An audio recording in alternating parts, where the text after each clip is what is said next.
wars against the Jews, it was 66 to 74 AD. It was it was 132 AD with the revolt, and it almost like it lines up why you would have a religion popping up to be an anti-Judaism religion.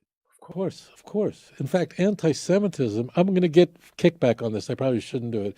But anti-Semitism in its modern sense, that the Jews control the world and control the banks, control Hollywood and poison the wells, and basically that's really all Christian. We don't really have anything like it. It's not that there was no one before Christianity that ever said anything unpleasant about Jewish people, but the iteration of anti-Semitism that we're all very aware of.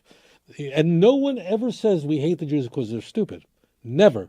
Because the Ku Klux Klan will expel you for saying something so stupid. That's going too far. So I just want to illustrate. You think of all the canards you've heard about Jewish people in your life, right?